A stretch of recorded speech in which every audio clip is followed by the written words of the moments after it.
Hello everyone. हमारे channel exam with Deepika पर आपका हार्दिक स्वागत है।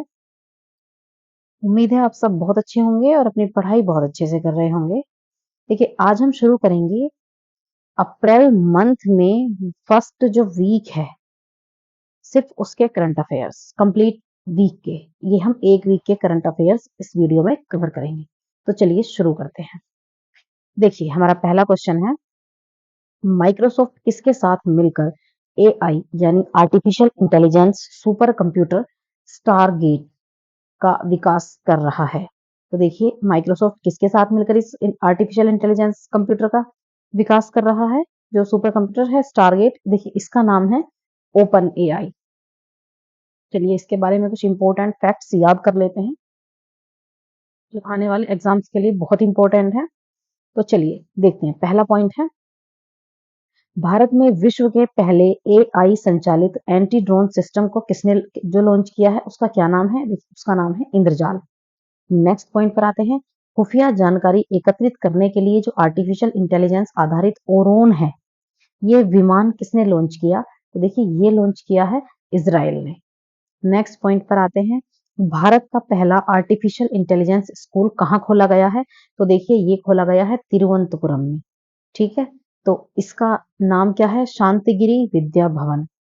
चलिए नेक्स्ट पॉइंट पर आते हैं। नेक्स्ट पॉइंट है, एमपी ने जस्ट आस्क नाम से क्या लॉन्च किया है? ये है एआई चैटबॉट। नेक्स्ट पॉइंट पर आते हैं, मेटा और माइक्रोसॉफ्ट ने एआई आधारित जो नए भाषा मॉडल है उसको लॉन्च किया है, तो उसका क्या नाम है? देखिए उसका नाम है LLAMA2। क्या नाम है इसका? LLAMA2। नेक्स्ट पॉइंट पर आते हैं, किस राज्य ने एआई आधारित न्यूज एंकर लीजा लॉन्च किया है?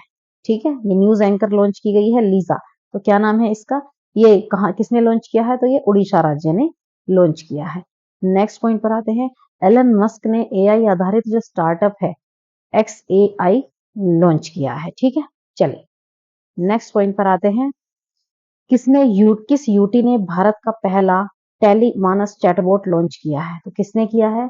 ये JNK ने किया है। चलिए नेक्स्ट पॉइंट पर आते हैं, स्टैनफोर्ड यूनिवर्सिटी ने सर्वाधिक एआई निवेश वाले देशों में जो भारत है उसकी रैंक क्या है? वो 5वीं है। फिर से देख लीजिए, जो स्टैनफोर्ड यूनिवर्सिटी है उसने जो लिस्ट जारी की है उसमें आर्टिफिशियल इंटेलिजेंस के लिए इन्वेस्ट करने वाले देशों में, दुनिया के देशों में आर्टिफिशियल इंटेलिजेंस के लिए इन्वेस्ट करने वाले देशों में भारत का 5वां स्थान है। चलिए नेक्स्ट पॉइंट पर आते हैं, किसने ग्रामीण भारत के लिए एआई चैटबॉट जो जुगलबंदी है, क्या नाम है इसका? जुगलबंदी। ये किसने लॉन्च किया है? ये एआई चैटबॉट है जुगलबंदी।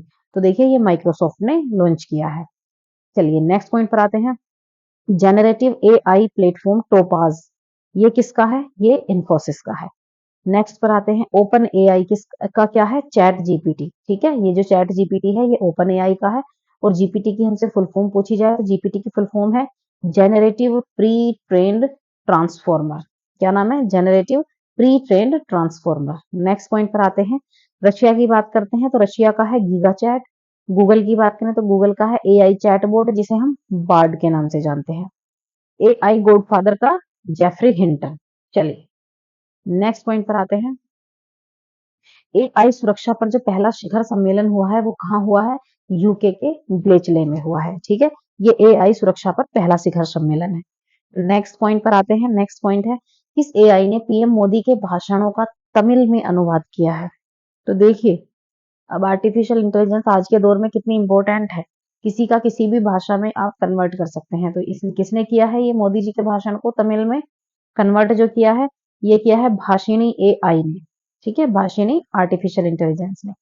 नेक्स्ट पर आते हैं, सुप्रीम कोर्ट ने भी आर्टिफिशियल इंटेलिजेंस आधारित जो क्षेत्रीय भाषा है अनुवाद उपकरण लॉन्च किया है। ये किसने किया है? सुवास।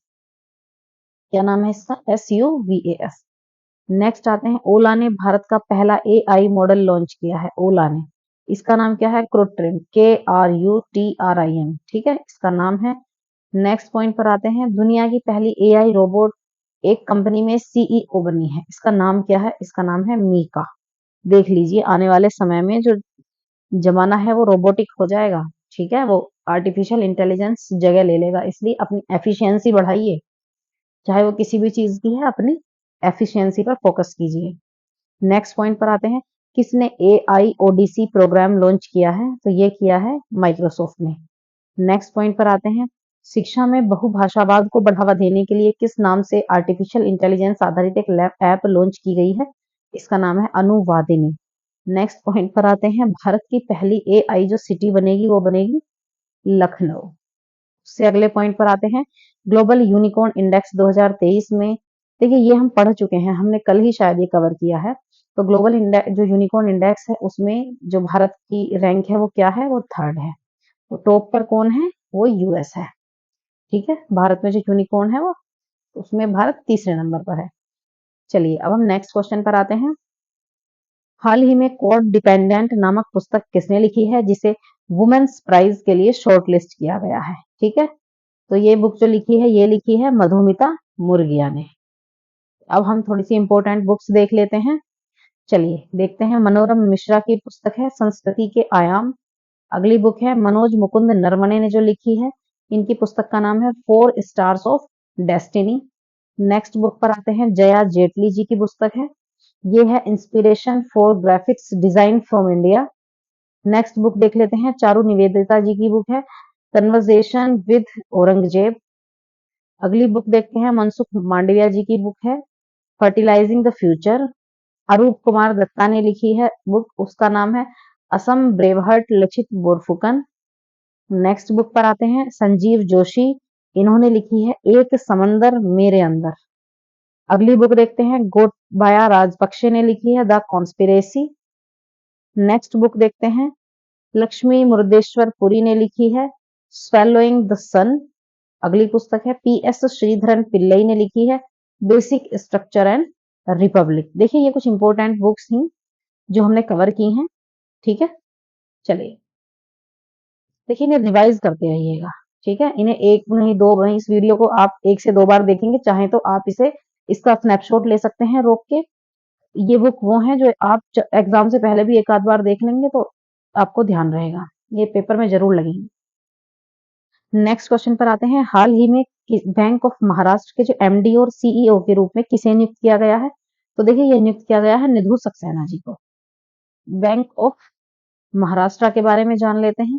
तो देखिए जो बैंक ऑफ महाराष्ट्र है, इसकी जो स्थापना है वो 1935 में की गई थी। इसका हेडक्वार्टर पुणे में है। MD CEO निधु सक्सेना को लॉन्च किया गया है। इसकी टैगलाइन है one family one bank. Next question पर आते हैं, हाल ही में अंतरराष्ट्रीय शून्य अपशिष्ट दिवस कब मनाया जाता है?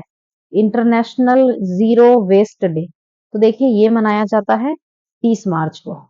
देख लेते हैं, अब हम मार्च के थोड़े इंपॉर्टेंट जो डेज हैं, इंपॉर्टेंट डेज उन्हें कवर कर लेते हैं। तो देखिए इंपॉर्टेंट डेज में देख लेते हैं, 1 मार्च को मनाया जाता है शून्य भेदभाव दिवस, जिसे हम कहते हैं जीरो डिस्क्रिमिनेशन डे। इसकी थीम एक बार हम देख लेते हैं। थीम रही है हर किसी के स्वास्थ्य की रक्षा तथा सभी के अधिकारों की रक्षा करना। 1 मार्च को एक तो हो गया शून्य भेदभाव दिवस, एक होता है विश्व समुद्री घास दिवस, जिसे हम कहते हैं वर्ल्ड सी ग्रास डे। अब इसकी थीम देख लेते हैं, ये है स्वास्थ्य समुद्री घास स्वस्थ ग्रह। ठीक है, स्वस्थ समुद्री घास और स्वस्थ ग्रह। समुद्री घास भी उतनी ही इंपॉर्टेंट है समुद्र के जल को स्वच्छ रखने के लिए। ठीक है, तो क्या है इसकी थीम? स्वस्थ समुद्री घास स्वस्थ ग्रह। आगे आते हैं 3 मार्च। 3 मार्च को क्या मनाया जाता है? विश्व वन्य जीव दिवस, जिसे हम इंग्लिश में कहते हैं वर्ल्ड वाइल्ड लाइफ डे। अब इसकी थीम देख लेते हैं। थीम है कनेक्टिंग पीपल एंड प्लेनेट। 3 मार्च को एक और मनाया जाता है वर्ल्ड हियरिंग डे। ठीक है, चलिए 4 मार्च को देख लेते हैं, क्या मनाया जाता है? राष्ट्रीय सुरक्षा दिवस, जिसे हम कहते हैं नेशनल सिक्योरिटी डे। 4 मार्च को एक और मनाया जाता है विश्व मोटापा दिवस, जिसे हम कहते हैं वर्ल्ड ओबेसिटी डे। 5 मार्च को क्या हम मनाते हैं? निरस्त्रीकरण और अप्रसार जागरूकता के लिए अंतरराष्ट्रीय दिवस, जिसे हम इंग्लिश में कहते हैं international day for डिसआर्मामेंट and non proliferation awareness. ठीक है, चलिए नेक्स्ट पॉइंट पर आते हैं। 7 मार्च को क्या मनाते हैं हम? जन औषधि दिवस। 8 मार्च को हम क्या मनाते हैं? International women's day. ठीक है, वैसे हम इन सबको कवर करा चुके हैं, लेकिन फिर भी एक एक बार आप शॉर्ट में रिवाइज कर लीजिए। तो 13 मार्च को हम क्या मनाते हैं? धूम्रपान निषेध दिवस, जिसे हम कहते हैं नो स्मोकिंग डे। आगे आते हैं, 14 मार्च को हम मनाते हैं world kidney day. Next point पर आते हैं, 15 मार्च को हम मनाते हैं विश्व उपभोक्ता अधिकार दिवस, जिसे हम कहते हैं वर्ल्ड कंज्यूमर राइट डे। अगले पॉइंट पर आते हैं, 15 मार्च को ही हम मनाते हैं अंतर्राष्ट्रीय इस्लामोफोबिया दिवस। देखिए ये ज्यादा समय नहीं हुआ है, इसे अभी से शुरू किया गया है, अंतर्राष्ट्रीय इस्लामोफोबिया दिवस को। चलिए 16 मार्च की बात करते हैं, राष्ट्रीय टीकाकरण दिवस मनाते हैं। हम 18 मार्च की बात करते हैं तो इसे हम आयुध निर्माण दिवस मनाते हैं, जिसे हम कहते हैं ऑर्डिनेंस फैक्ट्रीज डे। अब बात आती है 20 मार्च की, तो 20 मार्च को हम मनाते हैं इंटरनेशनल हैप्पीनेस डे। चलिए नेक्स्ट पॉइंट पर आते हैं, हाल ही में मौसम संबंधी उपग्रह यनहाई-3 किसने लॉन्च किया है? तो बताइए ये किसने लॉन्च किया है, ये जो उपग्रह है? तो एक बार इसके बारे में देख लेते हैं। देखिए ये जो उपग्रह है ये चाइना ने लॉन्च किया है, ठीक है। इसके बारे में देख लेते हैं। भारत का सबसे छोटा रॉकेट, इसके देखिए इसकी थीम, वैसे इसकी जो है इन्हें पढ़ने की ज्यादा आवश्यकता है नहीं, फिर भी एक बार हम देख लेते हैं, ठीक है। जो इसरो का है वो क्या है? GSLV F12 NVS 1 34E AIE, ये जो नेविगेशन सैटेलाइट है इसरो का। देख लेते हैं SSLV, ये है D2 EOS 7 Janus 1 आजादी सेट 2। ये याद भी नहीं रहने वाले हैं, बस एक बार इन्हें पढ़ लीजिएगा, ठीक है। कि भारत का सबसे छोटा रॉकेट है। देख लेते हैं एक बार, PSLV C54 और PSLV C55 को लॉन्च किया गया है। ये है INS-2B सैटेलाइट, ये भूटान के साथ है, और ये है टेलियोस 2 सिंगापुर के साथ है, ठीक है। सिंगापुर का ये सैटेलाइट है। PSLV C56 की बात करें तो ये जो सैटेलाइट है ये भी हमारा सिंगापुर का है। और PSLV की बात करें आदित्य L1, ये एक्सपेक्ट्स, और ये जो है ये इनसैट GSLV F44, ये F14। एक्चुअली इनमें से ना तो कोई पूछा जाएगा ना कुछ, फिर भी एक बार आप बस ध्यान रखिएगा कि ये अपने इसरो के कौन से हैं, भूटान के साथ हमने कौन सा लॉन्च किया है, सिंगापुर के साथ कौन सा है। चलिए नेक्स्ट पॉइंट पर आते हैं, हाल ही में शरफुदौला ICC एलीट पैनल में शामिल होने वाले किस देश के पहले एम्पायर बने हैं? तो देखिए ये बने हैं बांग्लादेश के। जान लेते हैं एक बार इनके बारे में, कुछ पॉइंट्स जान लेते हैं हाँ आईसीसी से related. ICC hall of fame में शामिल होने वाली पहली भारतीय महिला क्रिकेटर कौन बनी है? इनका नाम है डायना एदुलजी। ये इंपॉर्टेंट क्वेश्चन है, ठीक है, क्योंकि देखिए ये पहली भारतीय महिला क्रिकेटर हैं जिन्हें डायना एदुलजी, जिन्हें आईसीसी हॉल ऑफ फेम में जगह मिली है। अगला पॉइंट देखते हैं, सीके नायडू अवार्ड किसे मिला है? देखिए ये मिला है रवि शास्त्री और फारूक इंजीनियर को। नेक्स्ट पॉइंट देख लेते हैं, किस क्रिकेटर को अर्जुन अवार्ड मिला है? तो देखिए ये मिला है मोहम्मद शमी को। नेक्स्ट पॉइंट देख लेते हैं, 2023 के लिए सर गारफील्ड सोबर्स ट्रॉफी किसे दी गई है? तो देखिए ये दी गई है पेट कमेंस को। 2023 के लिए राचेल हेहो फ्लिंट ट्रॉफी किसे दी गई है? ये दी गई है नेट साइबर। आगे देख लेते हैं, विजय हजारे ट्रॉफी किसने जीती है? हरियाणा, राजस्थान। रणजी ट्रॉफी 2024 की बात करते हैं, मुंबई विदर्भ टीम ने, ठीक है। चलिए नेक्स्ट क्वेश्चन पर आते हैं। क्वेश्चन है, भारत के किस प्रसिद्ध स्थान के सांझी क्राफ्ट को जीआई टैग प्रदान किया गया है? देखिए ये क्वेश्चन हमने फिलहाल में ही पढ़ा है। तो जो सांझी क्राफ्ट है वो है मथुरा का, जिसे जीआई टैग दिया गया है। इसके बारे में पढ़ लेते हैं। उत्तर प्रदेश का जो सांझी क्राफ्ट है मथुरा का, इसे जीआई टैग दिया गया है। ये क्या है? ब्रज की एक प्राचीनतम कलाओं में से एक है। देखिए ये राधा रानी के उसमें मनाया जाता है। इसके अंदर क्या है? सांझ सज्जा जो है, सजावट, और राधा रानी प्रेम का ये प्रतीक है। और हम जानते हैं कि 2022 में मथुरा के पेड़े को भी जीआई टैग दिया जा चुका है, ठीक है। और अब दिया गया है 2024 में, अब सांझी को दिया गया है। चलिए नेक्स्ट क्वेश्चन पर आते हैं, चर्चित गवर्नमेंट ई मार्केट यानी GEM पोर्टल की शुरुआत भारत सरकार द्वारा कब की गई थी? तो देखिए ये जो शुरुआत की गई थी ये की गई थी 2016 में। इसके बारे में जान लेते हैं, ठीक है। तो हाल ही में जो हमारी गवर्नमेंट ई मार्केट है उसके जो कार्यपालक अधिकारी CEO हैं, क्या नाम है उनका? PK सिंह। उन्होंने बताया है कि GEM द्वारा जो खरीद है वो 4 लाख करोड़ रुपए को पार कर गई है, ठीक है। और ये जो हमारा पोर्टल है ये कोरिया के साथ online e procurement system, Singapore के जी बिज के सार्वजनिक खरीद के लिए दुनिया का तीसरा सबसे बड़ा कॉमर्स प्लेटफॉर्म बन गया है। आगे चलते हैं, गवर्नमेंट जो ई मार्केट पोर्टल की बात करते हैं, तो जेई मार्केट प्लेस है, ये क्या है हमारा एक ऑनलाइन पोर्टल, ऑनलाइन एक मार्केट है जिसमें कोई भी व्यक्ति सरकार के साथ बिजनेस कर सकता है। ठीक है, देख लेंगे इसकी शुरुआत हमने कब की थी। इसकी शुरुआत हुई थी 2016 में। इसका किस मंत्रालय के अधीन आता है? वाणिज्य और उद्योग मंत्रालय के अधीन ये आता है। चलिए नेक्स्ट क्वेश्चन पर आते हैं। निम्न में से किसने मियामी ओपन टेनिस टूर्नामेंट 2024 का पुरुष युगल का खिताब जीता है?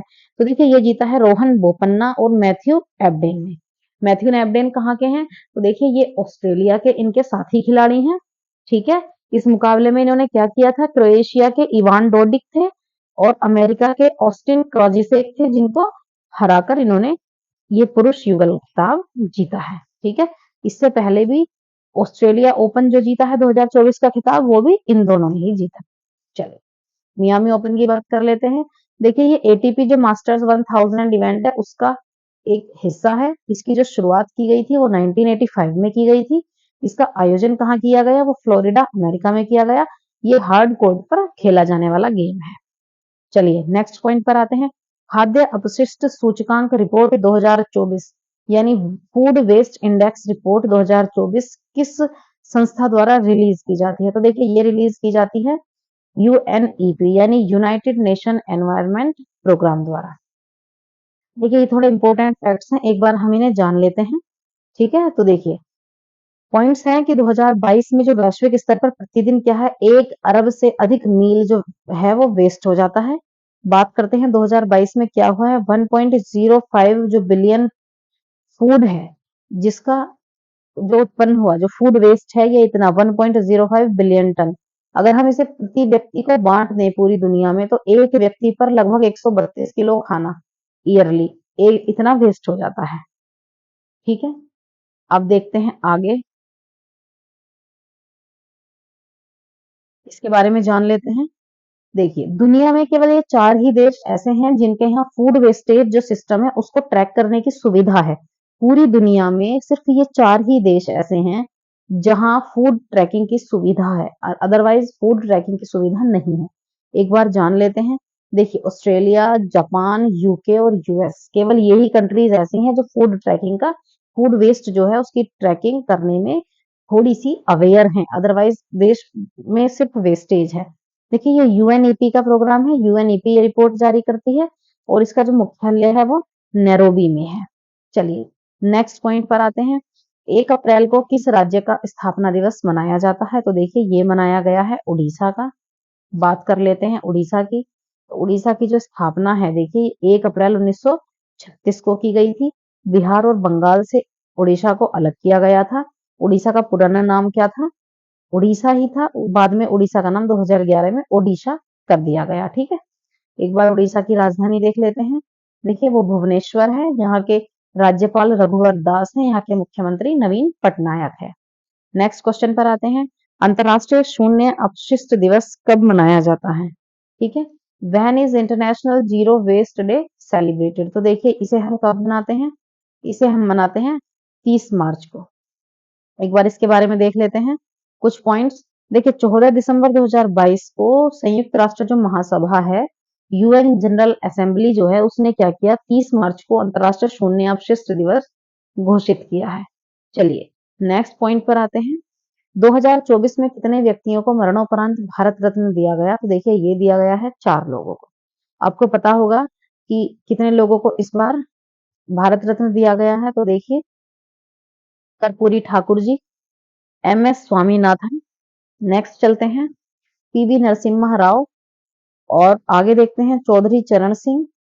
नेक्स्ट देखते हैं लाल कृष्ण आडवाणी जी। इन्हें जो है अब इन्हें क्या मिला है? भारत रत्न मिला है। देखिए हम एक वीडियो ऑलरेडी बना चुके हैं जिसमें हम भारत रत्न और पद्म अवार्ड, ठीक है, जिसे हम कवर कर चुके हैं। आप हमारे चैनल पर जाइए और वो वीडियो देखिए, आपको कंप्लीट वीडियो मिलेगी। उसमें हमने सब कुछ कवर किया है, जिसमें सभी भारत रत्न और सभी जिस जिसको भी पद्म अवार्ड्स मिले हैं हमने ये पूरी वीडियो कवर की है। आप इसे वहां से कवर कर सकते हैं। ठीक है, चलिए क्वेश्चन है ग्रुप ऑफ फ्रेंड्स की स्थापना किस वर्ष की गई थी? ठीक है, तो वैसे तो ये स्थापना 2021 में की गई थी। चलिए इसके बारे में जान लेते हैं। इसमें क्या है, 40 सदस्यों वाला जो ग्रुप है, ग्रुप ऑफ फ्रेंड्स, इसका नेतृत्व क्या किया है? भारत ने शांति सैनिकों को लक्षित करने वाले अपराधों के खिलाफ कानूनी ढांचे को मजबूत करने के लिए किया है। इसकी रणनीतियों पर चर्चा करने के लिए इन्होंने ये बैठक बुलाई थी, ठीक है। तो वैसे इसकी स्थापना जो है वो 2021 में हुई थी।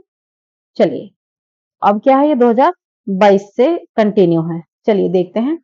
अगला क्वेश्चन है, हाल ही में विश्व का पहला परमाणु ऊर्जा शिखर सम्मेलन जो है वो कहाँ आयोजित किया गया है? तो देखिए, ये आयोजित किया गया है ब्रुसेल्स, बेल्जियम में, ठीक है। चलिए देख लेते हैं एक बार। ये क्या है, 34 देशों के जो नेता थे वो ब्रुसेल्स, बेल्जियम में इकट्ठा हुए थे इस परमाणु ऊर्जा शिखर सम्मेलन के लिए, ठीक है। देख लेते हैं एक बार, ये कौन करता है? इंटरनेशनल एटॉमिक एनर्जी एजेंसी इसको हेड करती है। चलिए, ठीक है, ये इसका सेंटर है, सेंट्रल यही है, यही एक एजेंसी है जो ये करती है। क्या है? ये परमाणु प्रौद्योगिकी के शांतिपूर्ण उपयोग को बढ़ावा देती है। इसकी स्थापना कब हुई थी? इसकी स्थापना हुई थी 29 जुलाई 1957 को। इसका हेडक्वार्टर कहाँ है? वियना, ऑस्ट्रिया में। चलिए नेक्स्ट क्वेश्चन पर आते हैं। भारतीय वायुसेना के गगन शक्ति 2024 युद्ध अभ्यास की जो शुरुआत है वो 1 अप्रैल से की जाएगी। इसका आखिरी बार आयोजन किस वर्ष किया गया था? तो देखिए, इसका आखिरी बार जो आयोजन है वो 2018 में किया गया था। इसके बारे में जान लेते हैं। जो आईएएफ है, आईएएफ क्या है? देश का सबसे बड़ा हवाई सैन्य अभ्यास जो है गगन शक्ति 2024, गगन शक्ति 2024 का आयोजन करने जा रही है। ये कब होगा? 10 दिवस 10 दिन का ये कार्यक्रम है, ठीक है। और इसमें सभी जो वायुसेना स्टेशन है सभी इसमें हिस्सा लेंगे। चलिए देख लेते हैं। 1 अप्रैल 2024 को क्या है, पोखरण स्थित जो फील्ड फायरिंग रेंज है उससे इस अब जो युद्धाभ्यास है उसका आयोजन किया जाएगा। 10 दिन का ये प्रोग्राम है। इसमें वायुसेना के करीब 10,000 वायु सैनिक भाग लेंगे। देखिए कितना बड़ा ये प्रोग्राम, कितनी बड़ा ये होने वाला है युद्धाभ्यास। रक्षा प्रतिष्ठानों के अनुसार प्रत्येक 5 साल में ये अभ्यास आयोजित किया जाता है। गगन शक्ति जो पिछली बार है वो कब किया गया था? 2018 में। नेक्स्ट क्वेश्चन पर आते हैं। चर्चा में रहा शेंगेन क्षेत्र किस महाद्वीप से संबंधित है? तो देखिए, ये संबंधित है, इसके बारे में जान लेते हैं। ये यूरोप से संबंधित है, ठीक है। तो इसे देखते हैं ये कहाँ है। आप हम इसके बारे में वैसे भी पहले पढ़ चुके हैं, फिर भी देख लेते हैं। बुल्गारिया और रोमानिया जो है वो शेंगेन क्षेत्र में शामिल हो गए हैं और ये नए सदस्य बने हैं इसके। और ये क्या है? आंतरिक वायु और समुद्री सीमाओं को पार करने के लिए अब इनमें से किसी व्यक्ति की जांच नहीं की जाएगी। इसकी स्थापना कब की गई शेंगेन क्षेत्र की? 26 मार्च 1985 को की गई है। इसमें फिलहाल 29 यूरोपीय देश हैं। चलिए नेक्स्ट क्वेश्चन जान लेते हैं। सुकरात सोशल रिसर्च यूनिवर्सिटी ट्रस्ट द्वारा अंतर्राष्ट्रीय संस्कृति जो पुरस्कार 2024 है उसे किसे सम्मानित किया गया है? तो देखिए, इससे सम्मानित किया गया है प्रोफेसर मीना चरांदा को। इनके बारे में जान लेते हैं। ये क्या है? ये दिल्ली विश्वविद्यालय के कालिंदी कॉलेज की प्रोफेसर हैं और इन्हें अंतर्राष्ट्रीय संस्कृति अवार्ड 2024 से नवाजा गया है। नेक्स्ट क्वेश्चन पर आते हैं। 6th हॉकी इंडिया वार्षिक पुरस्कार में Balbir Singh senior award for male player of the year किसे दिया गया है? तो देखिए, ये दिया गया है, हम जान लेते हैं, हार्दिक सिंह को। नेक्स्ट पॉइंट पर आते हैं। अब इसके बारे में हम जान लेते हैं। देखिए, ये जो है बलबीर सिंह, इसका पूरा नाम है अवार्ड का, Balbir Singh senior award for senior award इसका पूरा नाम है, ठीक है, ये रहा। अब देखिए, ये जो है मेंस में किसे दिया गया है? हार्दिक सिंह को। वुमेन्स में किसे दिया गया है? सलीमा टीटी को, ठीक है। चलिए, अब इसके 2-3 पॉइंट्स और हैं जिन्हें हम जान लेते हैं। वर्ष के डिफेंडर के लिए प्रगट सिंह पुरस्कार किसे दिया गया है? प्रगट सिंह पुरस्कार दिया गया है हरमनप्रीत सिंह को। मिडफील्डर के लिए अजीत पाल सिंह पुरस्कार किसे दिया गया है? हार्दिक सिंह को। फॉरवर्ड ऑफ द ईयर के लिए धनराज पिल्लई पुरस्कार किसे दिया गया है? अभिषेक को। Major Dhyanchand life time achievement award किसे दिया गया है? ये अशोक कुमार को दिया गया है। चलिए नेक्स्ट क्वेश्चन पर आते हैं। प्रेस सूचना ब्यूरो के प्रधान महानिदेशक किसे नियुक्त किया गया है? तो देखिए, ये किया गया है शेफाली बी शरण को, ठीक है। तो शेफाली बी शरण जो है उन्होंने प्रेस इंफॉर्मेशन ब्यूरो के प्रधान जो महानिदेशक हैं उनका पदभार संभाला है। ये 1990 बैच की भारतीय सूचना सेवा के अधिकारी हैं, ठीक है। चलिए, इन्होंने किसका स्थान लिया है? मनीष देसाई का। नेक्स्ट क्वेश्चन पर आते हैं। 1 अप्रैल 2024 को भारतीय रिजर्व बैंक का 90वां स्थापना दिवस मनाया गया था। भारतीय रिजर्व बैंक की जो स्थापना है किस कमीशन की अनुशंसा पर की गई थी? तो देखिए, ये हम पहले भी कवर कर चुके हैं। ये हिल्टन यंग कमीशन के आधार पर की गई थी। ये वीडियो आपके रिवीजन के लिए है, इसको आप कंप्लीट करेंगे तो आपका बहुत अच्छा रिवीजन होगा, क्योंकि इसमें हमने बहुत ज्यादा बहुत इंपॉर्टेंट पॉइंट्स ऐड किए हैं, ठीक है। तो देखिए, एक बार जान लेते हैं रिजर्व बैंक के बारे में। रिजर्व बैंक की स्थापना कब हुई थी? 1 अप्रैल 1935 को हुई थी। ये 1934 के भारतीय रिजर्व बैंक अधिनियम और हिल्टन यंग कमीशन के आधार पर की गई थी। आप जानते होंगे आरबीआई का जो मुख्यालय है वो मुंबई में है। इसका राष्ट्रीयकरण 1949 में किया गया था। इसके जो प्रथम गवर्नर थे वो थे सर ऑसबोर्न स्मिथ। प्रथम भारतीय गवर्नर की बात करते हैं वो सीडी देशमुख थे। वर्तमान गवर्नर हम जानते हैं शक्तिकांत दास हैं। ठीक है, और देख लेते हैं 1 अप्रैल को किसकी स्थापना हुई, वो थी सीबीआई की। तो ठीक है, सीबीआई हम जानते हैं एक प्रमुख जांच एजेंसी है। इसकी स्थापना 1 अप्रैल 1963 को हुई। इसके जो चीफ हैं वो भी प्रवीण सूद हैं। चलिए नेक्स्ट क्वेश्चन पर आते हैं। निम्न में से किसने मियामी ओपन टेनिस टूर्नामेंट 2024 में पुरुष एकल का खिताब जीता है? तो देखिए जो पुरुष एकल का खिताब जीता है वो जीता है जॉनिक सिनर ने। ठीक है, देख लेते हैं इन्होंने किसे हराया है। बुल्गारिया के ग्रिगोर दिमित्रितोव को इन्होंने हराया है। बात कर लेते हैं ये जो मियामी ओपन टूर्नामेंट है ये क्या है। ये भी एटीपी मास्टर्स 1000 इवेंट का हिस्सा है। इसकी शुरुआत कब हुई थी? 1985 में। ये भी फ्लोरिडा अमेरिका में खेला गया और ये हार्ड कोर्ट पर खेला जाने वाला गेम है। चलिए नेक्स्ट क्वेश्चन पर आते हैं। भारतीय नौसेना ने ऑपरेशन संकल्प के तहत किस देश के जहाज अलकंबार को बचाया है? तो देखिए जो अलकंबार है ये कहाँ का है? ये ईरान का है। ठीक है, तो इसमें कौन सवार थे इसके बारे में जान लेते हैं। ये पाकिस्तान के 23 नागरिकों का एक दल था जिन्हें बचाया गया है। ठीक है, ऑपरेशन संकल्प जो है ये किस लिए चलाया गया है? हिंद महासागर क्षेत्र में सुरक्षा के लिए भारतीय नौसेना द्वारा ये चलाया जा रहा है। इसकी शुरुआत कब हुई थी? 2019 में। चलिए नेक्स्ट क्वेश्चन पर आते हैं। भारत चर्चा मेरा जो कच्चा थी वो द्वीप है भारत और किस देश के मध्य स्थित है? तो देखिए ये भारत और श्रीलंका के मध्य स्थित है। ठीक है, हम इसे पहले भी कवर कर चुके हैं कि ये जो है ये कच्चा तीव द्वीप है। ठीक है, ये श्रीलंका और भारत के बीच स्थित है। तो ये कहाँ है? रामेश्वरम के उत्तर पूर्व और जाफना जो है श्रीलंका के दक्षिण पश्चिम में है। हम ये पहले भी कवर कर चुके हैं कि 1974 में एक समझौते के तहत ये जो द्वीप है ये श्रीलंका को दे दिया गया था। ठीक है, तो यहाँ पर क्या है हमारे मछुआरों को आने जाने की परमिशन थी बिना वीजा के। नेक्स्ट पॉइंट पर आते हैं। किस राज्य के जो जापी एक पारंपरिक शंक्वाकार टोपी है जिसे जीआई टैग दिया गया है, ये कहाँ की है? ये असम की है। चलिए अन्य राज्यों के जान लेते हैं जिन्हें अभी जीआई टैग दिए गए हैं। उत्तर प्रदेश के क्या हैं प्रोडक्ट्स जो हैं? वो हैं जौनपुर की इमरती, बनारस की ठंडई, बनारस की सहनाई, बनारस का तबला, बनारस लाल पेड़ा, भरवा मिर्च, चिरईगांव का करौंदा, म्यूरल पेंटिंग, मूंज के क्राफ्ट। ठीक है, ये उत्तर प्रदेश से हैं। त्रिपुरा के जान लेते हैं पचरा, तिगनाई है ये पारंपरिक पोशाक, और मातावारी पेड़ा ये मिठाई है। मेघालय के जान लेते हैं।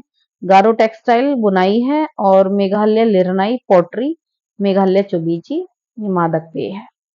चलिए नेक्स्ट क्वेश्चन पर आते हैं। फिक्की लेडीज ऑर्गेनाइजेशन एफएलओ के राष्ट्रीय अध्यक्ष के रूप में किसे चुना गया है? तो देखिए ये चुना गया है जयश्री दास वर्मा को। ठीक है, इन्हें फिक्की की चीफ चुना गया है। किसके स्थान पर इन्हें चुना गया है? यह सुधा शिव कुमार के स्थान पर नियुक्त किया गया है। तो ये फिक्की की कौन सी है? ये 41वीं राष्ट्रीय अध्यक्ष है। ठीक है, दरअसल एफएलओ क्या है? जो लेडीज ऑर्गेनाइजेशन है ये फिक्की का ही एक पार्ट है। ठीक है, फिक्की के बारे में जान लेते हैं। इसकी स्थापना हुई थी 1927 में। इसका मुख्यालय है नई दिल्ली में। वर्तमान अध्यक्ष इसके अनीश शाह हैं। चलिए नेक्स्ट क्वेश्चन पर आते हैं। हाल ही में किसने एसोचैम के अध्यक्ष के रूप में पदभार संभाला है? तो देखिए जो संजय नायर जी हैं उन्होंने एसोचैम के अध्यक्ष का पदभार संभाला है। ठीक है, ये किसका स्थान लेंगे? अजय सिंह का इन्होंने स्थान लेना है, और ये 24-25 के लिए इसके अध्यक्ष बनाए गए हैं।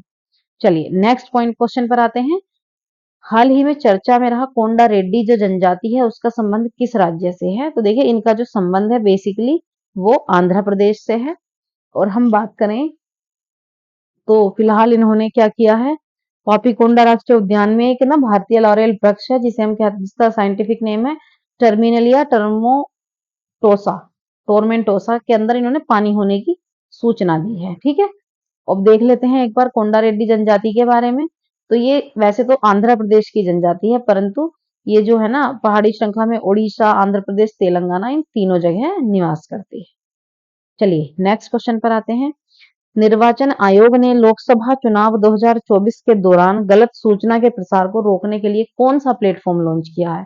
तो देखिए ये क्वेश्चन बहुत इंपॉर्टेंट है और इसके लिए इन्होंने लॉन्च किया है मिथ वर्सेस रियलिटी प्लेटफॉर्म। ठीक है, इसके बारे में एक बार जान लेते हैं कि कौन सा प्लेटफॉर्म है जो ये लॉन्च किया गया है। ये है मिथ वर्सेस रियलिटी। ठीक है, तो एक बार देख लेते हैं, ये हम पहले भी वैसे कवर कर चुके हैं, परंतु फिर से एक बार देख लीजिए। सक्षम ऐप लॉन्च किया गया है, सीवीआईजीआई ऐप लॉन्च किया गया है। ये क्या है? चुनाव आचार संहिता के उल्लंघन की शिकायत के लिए है। सक्षम ऐप किस लिए है? मतदान में दिव्यांगजनों को सुविधाएं देने के लिए है। लोकसभा का चुनाव हम सब जानते हैं 7 चरणों में होगा। 19 अप्रैल से इसकी शुरुआत है। ठीक है, रिजल्ट आएगा 4 जून। आगे जान लेते हैं। अगला क्वेश्चन है, विश्व बैंक के अनुसार 2024 में भारत की जो अर्थव्यवस्था है कितने प्रतिशत से बढ़ने का अनुमान है? तो देखिए, विश्व बैंक ने कहा है 7.5% बढ़ने का अनुमान है। ठीक है, तो क्या है? इसे बढ़ाकर कितना कर दिया गया है? 7.5%। ठीक है, दक्षिण एशियाई देशों की जो कुल विकास दर है 6.1% ही रहने का अनुमान है। चलिए नेक्स्ट क्वेश्चन पर आते हैं। जो अब्दुल फतेह अल सीसी है, उन्होंने कौन सी बार मिस्र के राष्ट्रपति पद की शपथ ली है? तो देखिए, ये ली है इन्होंने तीसरी बार। ठीक है, ये तीसरी बार मिस्र के राष्ट्रपति बने हैं। पहली बार कब बने थे? 2014 में। इन्होंने 90% मतों के साथ राष्ट्रपति चुनाव जीता है। चलिए नेक्स्ट क्वेश्चन पर आते हैं। किस संगठन द्वारा अ decade of documenting migrant deaths नामक रिपोर्ट जारी की है? तो देखिए, ये जारी करता है, ये जो रिपोर्ट है आईओएम, यानी कि इसे जान लेते हैं IOM, international organisation for migration. ठीक है, एक बार देख लेते हैं ये क्या करता है। प्रवासन के क्षेत्र में काम करने वाला ये ऑर्गेनाइजेशन है। इसकी स्थापना हुई थी 1951 में। इसका मुख्यालय जिनेवा में है। इसके सदस्य 175 हैं। तो देखिए, बहुत कम है लोग जो इंटरनेशनल ऑर्गेनाइजेशन फॉर माइग्रेशन के बारे में जानते हैं। पेपर में आपसे इसकी स्थापना पूछी जा सकती है। देखिए, आजकल डे बाय डे क्या हो रहा है ना, पेपर का लेवल थोड़ा टफ होता जा रहा है। ठीक है, तो आपको क्या करना है, जो भी आपके पास डिफरेंट क्वेश्चन आता है या ऐसे पॉइंट्स या ऐसी संस्था या इनके नाम आते हैं, तो आपको इन्हें ज्यादा फोकस करना है। आपसे पूछा जा सकता है, जैसे कि ये रिपोर्ट है decade of documenting migrant death नामक रिपोर्ट कौन जारी करता है, ये आपसे पूछा जा सकता है। इसके बारे में पूछा जा सकता है, इसकी स्थापना पूछी जा सकती है। ठीक है, ये इसका हेडक्वार्टर कहाँ है, इजीली पूछा जा सकता है। चलिए नेक्स्ट क्वेश्चन पर आते हैं। किस देश के वैज्ञानिकों ने कृत्रिम सूर्य में 100 मिलियन डिग्री सेल्सियस का तापमान 48 सेकंड तक मेंटेन करने का वर्ल्ड रिकॉर्ड बनाया है? तो देखिए, ये किसने बनाया है? साउथ कोरिया ने ये बनाया है।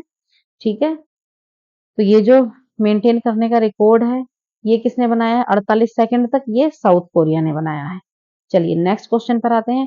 3 अप्रैल को पूर्व प्रधानमंत्री मनमोहन सिंह जो है वो राज्यसभा से रिटायर हुए। निम्नलिखित में से कौन सी डॉक्टर मनमोहन सिंह की आत्मकथा है? तो देखिए, इन चारों में से बताइए इनकी आत्मकथा कौन सी है?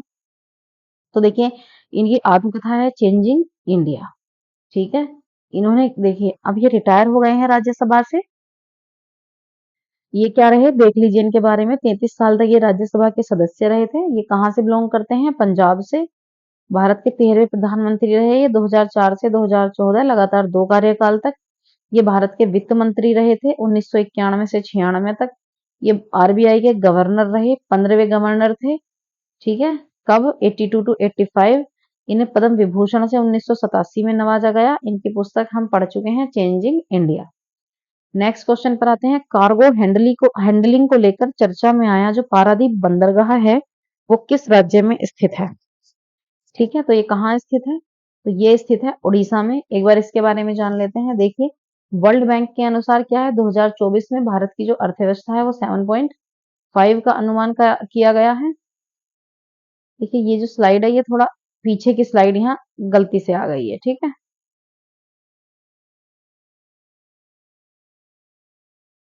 चलिए अब देख लेते हैं इसके बारे में।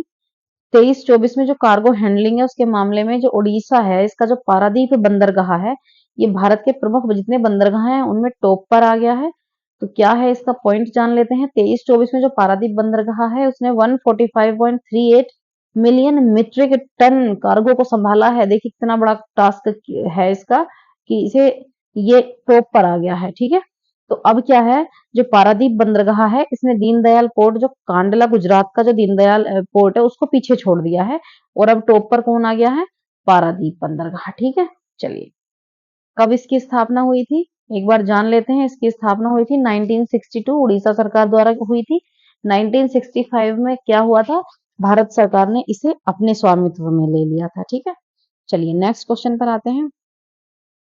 वैज्ञानिकों ने किस ग्रह के चंद्रमा कैलिस्टो पर ओजोन के परमाणु ढूंढे हैं? तो ये ढूंढे हैं इन्होंने बृहस्पति पर। ठीक है, तो एक बार देख लेते हैं भौतिक जो प्रभाग के जो आर रामचंद्र और उनकी टीम द्वारा ये कार्य किया गया है। ओजोन गैस की जो सक्रियता है उसको खोजा गया है। ये क्या है? अत्यधिक अस्थायी और प्रतिक्रियाशील गैस है, वायुमंडलीय गैस है। यह ऑक्सीजन के 3 परमाणुओं से मिलकर बनता है। ठीक है, अब हम बात खोज की गई है इसकी क्रिश्चियन फ्रेडरिक श्योनबाइन ने 1839 में इसकी खोज की थी। इसका जो रंग है हल्का नीला होता है। कैलिस्टो के बारे में जान लेते हैं। इसकी खोज की थी गैलीलियो गैलीली ने। ठीक है, ये क्या है? बृहस्पति का दूसरा और सौरमंडल का तीसरा सबसे बड़ा चंद्रमा है। नेक्स्ट क्वेश्चन पर आते हैं। विश्व के सबसे बुजुर्ग व्यक्ति जो है जुआन विंसेंट पेरेज मोरा का 114 वर्ष की आयु में निधन हो गया है। ये किस देश से संबंधित थे? तो देखिए ये संबंधित थे वेनेजुएला से। इनके बारे में जान लेते हैं कि कहाँ से संबंधित थे। ये वेनेजुएला से। देखिए इससे पहले 128 साल की जो थी ये महिला, इनका भी निधन हो गया है। ठीक है, ये साउथ अफ्रीका की थी। ठीक है, वेनेजुएला की बात करते हैं। देखिए ये रहा मैप में वेनेजुएला। ठीक है, इसकी राजधानी क्या है?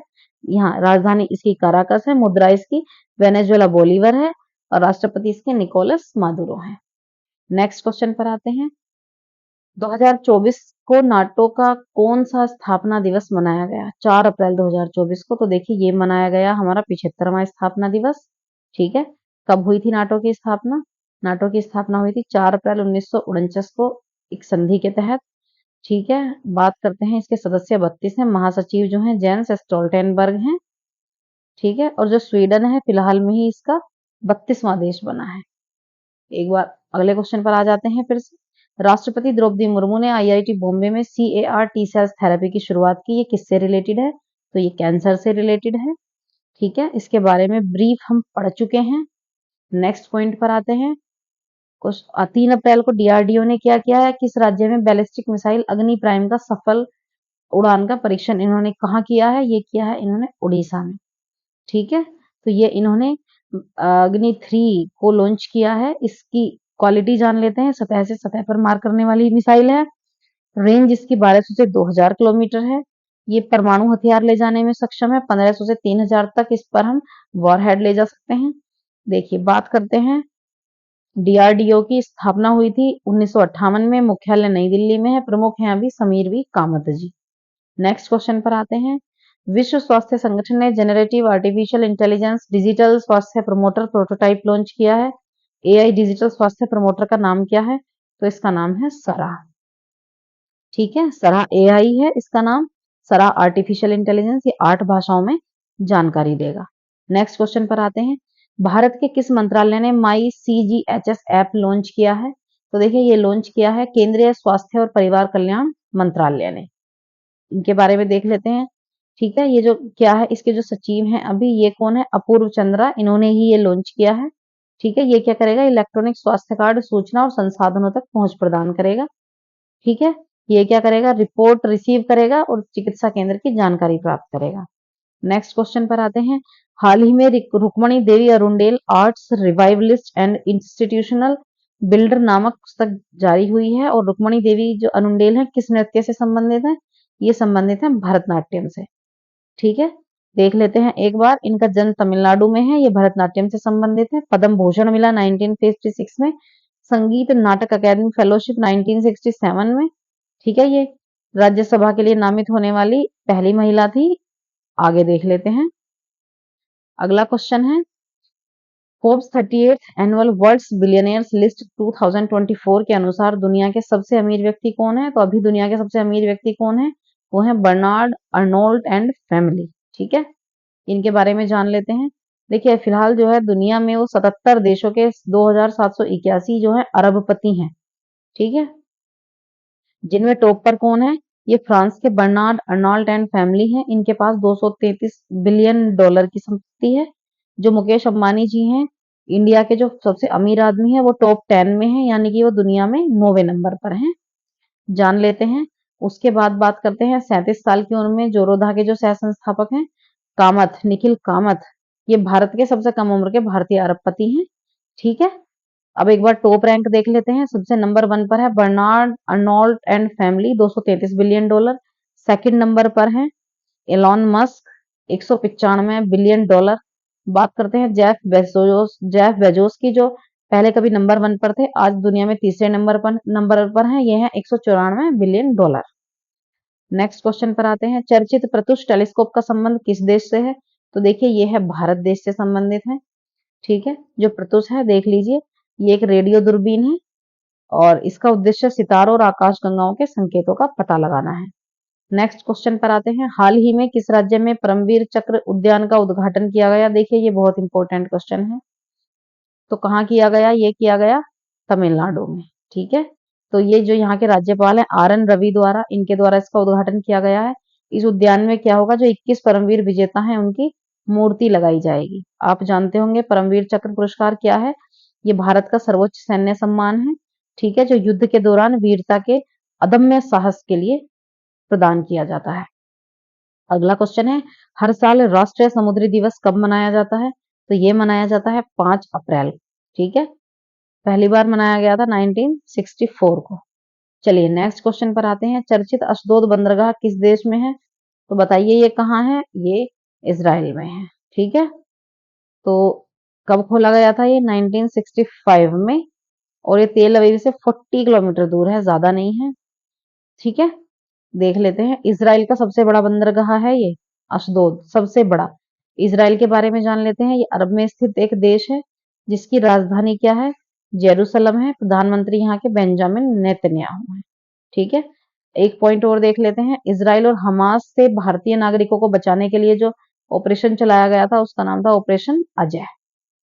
नेक्स्ट क्वेश्चन पर आते हैं, 5 अप्रैल को रिजर्व बैंक की जो मौद्रिक नीति समिति है उसने द्विमासिक मौद्रिक नीति की घोषणा की है। रिजर्व बैंक की मौद्रिक नीति में कुल कितने सदस्य होते हैं? तो देखिए इसमें सदस्य होते हैं 6।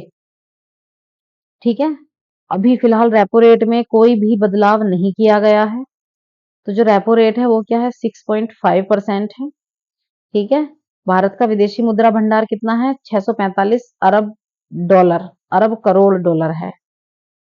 बात करते हैं, आरबीआई के अनुसार जो वित्त 2024 में जीडीपी है 7% है, और जो मूल्य सूचकांक मुद्रास्फीति है वो 4.5% रहने की संभावना है।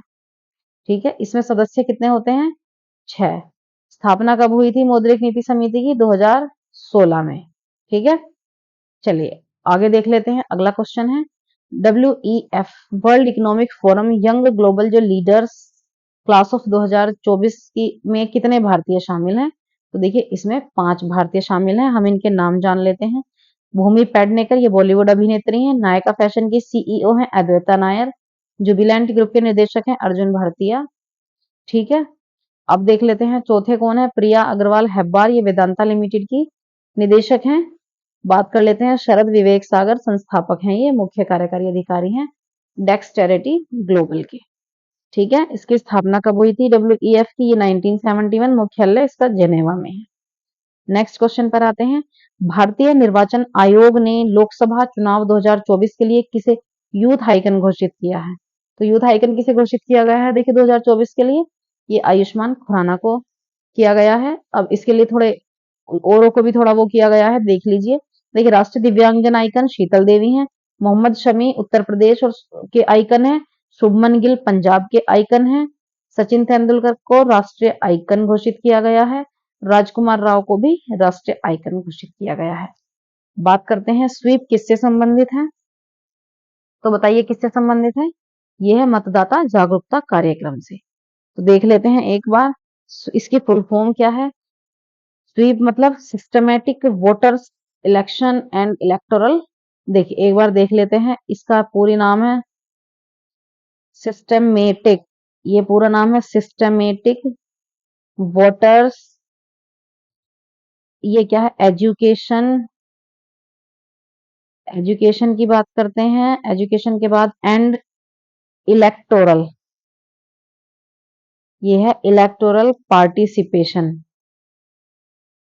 ठीक है, ये इसकी फुल फॉर्म SVEEP। ठीक है, ये इसकी फुल फॉर्म है। चलिए देख लेते हैं अगला क्वेश्चन, अहोबिलम मंदिर तीर्थ दक्षिण भारत के किस राज्य में स्थित है? तो देखिए ये कहाँ स्थित है? ये आंध्र प्रदेश में स्थित है। ठीक है, इसके बारे में हम वैसे भी पहले पढ़ चुके हैं, ये नल्लामाला वन में स्थित है। इसमें भगवान नरसिम्हा जो हैं उनकी पूजा की जाती है। ठीक है, चलिए वैसे ये एक बार देख लेते हैं। श्रीशैलम टाइगर रिजर्व के क्षेत्र में ये स्थित है। ठीक है, देखिए अब ये चीज चर्चा में आई है तो पेपर में आपसे पूछा जा सकता है कि जो श्रीशैलम टाइगर रिजर्व है वो कहाँ स्थित है। ठीक है, जरूरी नहीं है आपसे मंदिर ही पूछा जाए, क्योंकि जब कोई चीज चर्चा में आती है तो उससे रिलेटेड चीजें पेपर में पूछी जाती हैं। ठीक है, तो ये पूछा जा सकता है। अगले क्वेश्चन पर आते हैं। किस अंतरराष्ट्रीय संगठन द्वारा jobs for resilience south Asia development update report जारी की गई है? तो ये किसके द्वारा जारी की गई है? ये जारी की गई है वर्ल्ड बैंक के द्वारा। ठीक है, ये वर्ल्ड बैंक के द्वारा जारी की गई है। चलिए आगे देख लेते हैं एक बार, अगले क्वेश्चन को देखते हैं। निम्न में से किसे कॉर्पोरेट सामाजिक उत्तरदायित्व योगदान 2024 से नवाजा गया है? तो किसे नवाजा गया है? ये है सतलज जल विद्युत निगम लिमिटेड। ठीक है, तो ये क्या है? ये 15वां है जिससे इन्हें सम्मानित किया गया है। अगले क्वेश्चन पर आते हैं। हाल ही में चर्चा में आए खिलाड़ी अर्जुन एरिगेसी किस खेल से संबंधित है? तो ये किससे संबंधित है? ये चेस से संबंधित है। ठीक है, तो देखिए ये रैंकिंग जारी की गई थी अप्रैल महीने की। तो इसमें जो अभी भारत के नंबर 1 शतरंज खिलाड़ी बन गए हैं वो कौन बन गए हैं? अर्जुन एरिगेसी। ठीक है, ये वर्ल्ड की बात करें तो विश्व में ये 9वें नंबर पर है, भारत में ये प्रथम नंबर पर है। महिलाओं की बात करते हैं तो भारत की जो कोनेरू हम्पी हैं लिस्ट में 2546 अंकों के साथ 5वें स्थान पर है। ठीक है, देख लेते हैं। वर्ल्ड चेस जो रैंकिंग लिस्ट है उसमें पुरुषों में नंबर 1 है मैग्नस कार्लसन, ये नॉर्वे के हैं। महिलाओं में कौन है? नंबर 1 हो यिफान, ये चाइना की हैं। ठीक है, ये जो अंतरराष्ट्रीय चेस जो संगठन है हमारा आई फिडे जो है, ये चेस फेडरेशन जो है इसका जो स्थापना है वो 1924 को की गई थी। इसका मुख्यालय लुसाने स्विट्जरलैंड में है। ठीक है, चलिए देखिए इस वीडियो में हमने इतने इंपॉर्टेंट फैक्ट्स कवर किए हैं कि आपको ये वीडियो जरूर देखनी चाहिए। इस वीडियो को देखिए, इसे बार बार रिवाइज कीजिए ताकि आपके बहुत इंपॉर्टेंट पॉइंट्स इससे कवर हों। और हो सकता है यदि आपको कुछ चीजें बहुत ज्यादा इंपॉर्टेंट लगती है तो बार बार आप ये पहले तो वीडियो देख लें, और यदि आपको नहीं टाइम लगता है तो आप वो पॉइंट्स नोट करके रख लें। ठीक है, तो उससे क्या होगा, आप उसका बार बार रिवीजन कर पाएंगे, इसके इंपॉर्टेंट फैक्ट्स को आप याद रख पाएंगे। ठीक है, तो चलिए ऐसी ही इंपॉर्टेंट वीडियो हम आपके लिए नेक्स्ट लेकर आएंगे। चलिए मिलते हैं नेक्स्ट वीडियो में। वैसे तो हम ये जितना भी डाटा है देखिए हम सब कवर कर चुके हैं वीकली करंट जो हमारा डेली करंट अफेयर सेशन आता है उसमें, परंतु ये जो हमारा वीकली सेशन है इसमें हमने एक्स्ट्रा चीजें कवर की हैं। तो आप ये वीडियो जरूर देखिए। चलिए यदि वीडियो अच्छी लगती है तो लाइक शेयर एंड सब्सक्राइब जरूर करें। Thanks for watching.